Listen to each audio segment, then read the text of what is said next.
ಕರ್ತನ ಪರಿಶುದ್ಧ ನಾಮಕ್ಕೆ ಸ್ತೋತ್ರವಾಗಲಿ. ಆತ್ಮೀಯರಾದ ಎಲ್ಲರಿಗೂ ಈ ಮುಂಜಾನೆಯ ಶುಭವಂದನೆಗಳೊಂದಿಗೆ ಈ ದಿನದ ವಾಕ್ಯದ ಧ್ಯಾನದ ಸಮಯಕ್ಕೆ ಕರ್ತನ ನಾಮದಲ್ಲಿ ನಿಮ್ಮನ್ನು ಸ್ವಾಗತಿಸುತ್ತೇವೆ.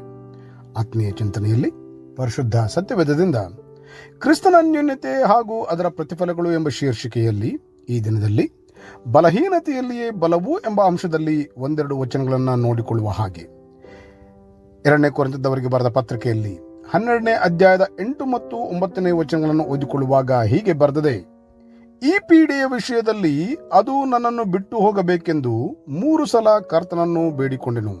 ಅದಕ್ಕಾತನು, ನನ್ನ ಕೃಪೆಯೇ ನಿನಗೆ ಸಾಕು, ಬಲಹೀನತೆಯಲ್ಲಿಯೇ ಬಲವು ಪೂರ್ಣ ಸಾಧಕವಾಗುತ್ತದೆ ಎಂದು ನನಗೆ ಹೇಳಿದ್ದಾನೆ.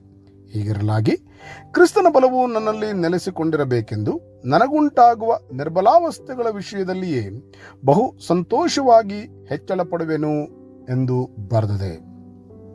ಆತ್ಮೀಯ ಚಿಂತನೆಯಲ್ಲಿ ಚಿಂತಿಸುವ ಹಾಗೆ ವಿಶ್ವಾಸ ಜೀವಿತದಲ್ಲಿ ಹಾದು ಹೋಗುವ ಈ ಪ್ರಯಾಣದಲ್ಲಿ ಪರಿಶುದ್ಧ ಸತ್ಯವೇದವು ಪ್ರಬೋಧಿಸುವಂತೆ ಅನೇಕ ಸಾರಿ ಅನೇಕ ವಿಷಯಗಳಿಗಾಗಿ ಪ್ರಾರ್ಥನೆ ಮಾಡುವುದು ಉಂಟು.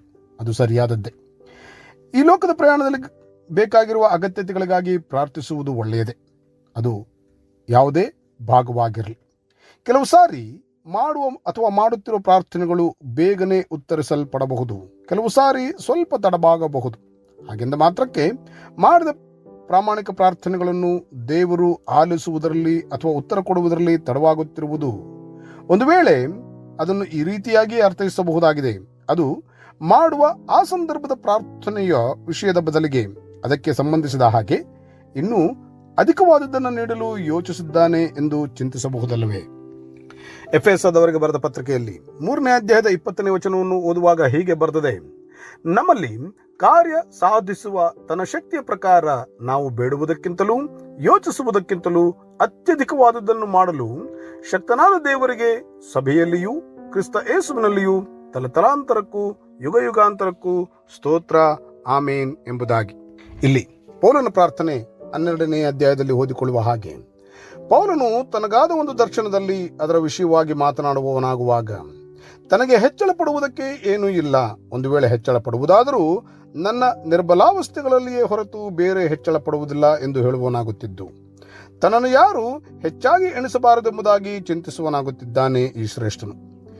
7ನೇ ವಚನದಲ್ಲಿ ಓದುವಾಗ, ನನಗೆ ತಿಳಿಸಲ್ಪಟ್ಟ ರಹಸ್ಯಗಳು ಬಹು ವಿಶೇಷವಾಗಿರುವುದರಿಂದಲೂ ನಾನು ಹೊಗಳಿಕೊಳ್ಳದೆ ಸುಮ್ಮನಿರುತ್ತೇನೆ ಎಂದು ಹೇಳುವನಾಗುತ್ತಿದ್ದು, ಈ ವಿಷಯವನ್ನ ಆಧರಿಸಿ ಒಂದು ಶೂಲ ನನ್ನ ಶರೀರದಲ್ಲಿ ನಾಟಿದೆಯೋ ಎಂಬಂತೆ ಇರುವ ಅನುಭವದಲ್ಲಿರುವವನಾಗುವಾಗ ಈ ಹೆಚ್ಚಿಸಿಕೊಳ್ಳಬಾರದೆಂಬ ವಿಷಯದಲ್ಲಿ ಅದು ತನ್ನನ್ನು ಬಿಟ್ಟು ಹೋಗುವಂತೆ ಕರ್ತನಲ್ಲಿ 3 ಸಲ ಪ್ರಾರ್ಥನೆಯಾಗಿ ಬೇಡಿಕೊಳ್ಳುವನಾಗುತ್ತಿದ್ದಾನೆ.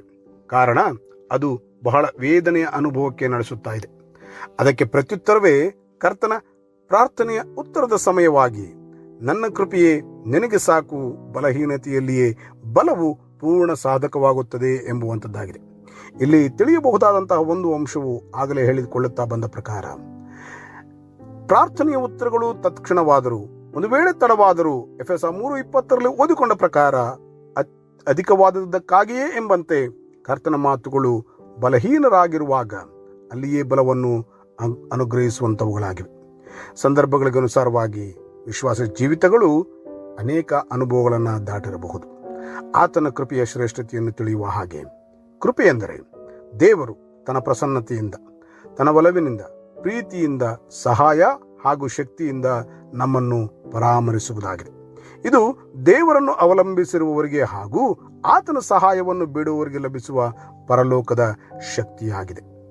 ಈ ಆತ್ಮೀಯ ಸಮಯಗಳಲ್ಲಿ ಅಥವಾ ಈ ಆತ್ಮೀಯ ಜೀವಿತದಲ್ಲಿ ಕ್ರಿಸ್ತನ ಪರವಾಗಿ ಹೆಚ್ಚು ಸಂಕಷ್ಟಗಳನ್ನು ಅಥವಾ ಬಲಹೀನತೆಯನ್ನು ಹೊಂದಿದಷ್ಟು ತನ್ನ ಉದ್ದೇಶಗಳನ್ನು ನೆರವೇರಲು ದೇವರು ಅಷ್ಟೇ ಅಧಿಕವಾಗಿ ತನ್ನ ಕೃಪೆಯನ್ನು ನೀಡುತ್ತಾನೆ.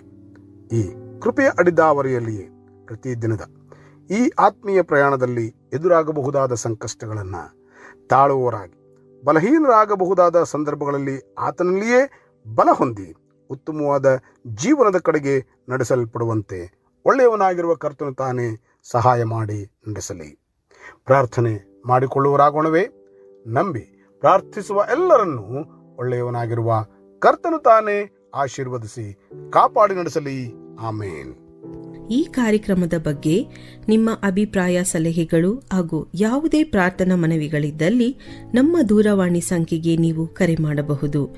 ನಮ್ಮ ದೂರವಾಣಿ ಸಂಖ್ಯೆ 996026065453. ನಿಮ್ಮ ಅಭಿಪ್ರಾಯಗಳನ್ನು ಇಮೇಲ್ ಮೂಲಕವೂ ನಮಗೆ ತಿಳಿಸಬಹುದು. ನಮ್ಮ ಇಮೇಲ್ ID info@fibaonline.org. ವಂದನೆಗಳು.